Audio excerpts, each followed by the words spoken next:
Pyramid নিয়ে video বানাতে গিয়ে দেখা গেছে যে বা যদি আমি পিরামিডের সময়কালটা দেখি যে আজ থেকে প্রায় ৫,০০০ বছর আগে পিরামিড তৈরি হয়েছিল এবং সেটা মিশরেই তৈরি হয়েছিল, এরকম একটা ধারণা ছিল বিশেষত স্কুলে পড়ার সময়। তারপরে যখন দেখা গেল যে পিরামিড শুধুমাত্র মিশরে নেই, মিশর ছাড়াও এটা মায়া সভ্যতায় মানে দক্ষিণ আমেরিকায় আছে, তখন বেশ আশ্চর্য হলাম যে সত্যি তাই তো, একই সময় পিরামিড তৈরি হয়েছে প্রায়, এবং স্ট্রাকচারগুলো একই রকম। আবার এরকম পিরামিড সুদানের একটি কুশ জাতি ওখানে বাস করতো, তারাও পিরামিড তৈরি করতো। ইভেন চীনেও পিরামিড পাওয়া গেছে। এই যে হিন্দু বা সনাতন ধর্মে যে মন্দিরগুলো তৈরি হয়, আপনি সাউথ ইন্ডিয়ার মন্দিরগুলো দেখবেন মাথাটা কিন্তু পিরামিডের মতো। এবার এই পিরামিড সারা পৃথিবী জুড়ে কেন ছড়িয়ে পড়েছিল এটা নিয়ে কিন্তু প্রশ্ন, বা কীভাবে জানলো যে মিশরের লোকজন ঠিক আছে বানিয়েছে ধরে নিলাম, তাহলে দক্ষিণ আমেরিকা কী করে জানলো, বা দক্ষিণ আমেরিকা থেকে চীনে কীভাবে গেল, বা চীন থেকে এটা সুদানে কী করে এলো।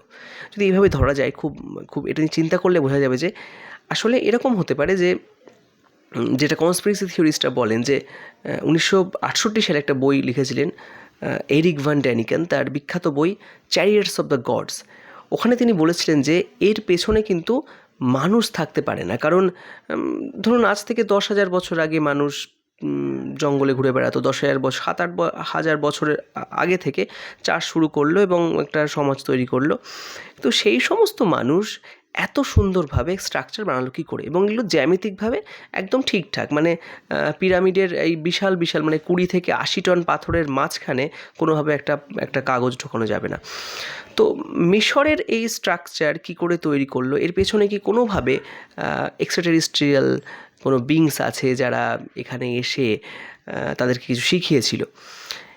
এটাও যেমন প্রশ্ন। আর একটা প্রশ্ন যে মায়া সভ্যতায় যে পিরামিডগুলো আছে সেখানে তারা ব্যবহার করছিল দেবতার উদ্দেশ্যে, অর্থাৎ বিভিন্ন স্যাক্রিফাইস মানে, এবং নরবলিও হতো, মানুষকে বলি দেয়া হতো বিচ্ছিরিভাবে। আর সুদানে যেখানে হতো সেখানে জানা গেছে যে তাদের যে সমাধিস্থল হিসেবে ব্যবহার করা হতো। আবার চীনে যেখানে এটা রাখা আছে সেখানেও সমাধিস্থল, কিন্তু মিশরে যেটা ব্যবহার করা হতো যে মনে করা হতো তারা কোনো ডিফারেন্ট জায়গায় যাচ্ছে বা স্বর্গে যাচ্ছে, মানে স্বর্গটা এটাকে একটা মেটাফর হিসেবে বলছি আমি, মানে এটা কোনো স্থান নয়। তো সেই জায়গাটা কে হিসেবে ব্যবহার করা হতো। এই নিয়ে ভিডিও করেছি, পডকাস্টটা আপনারা শুনবেন, আশা করি এ থেকে কিছু ইনফরমেশন আপনারা পাবেন। ধন্যবাদ।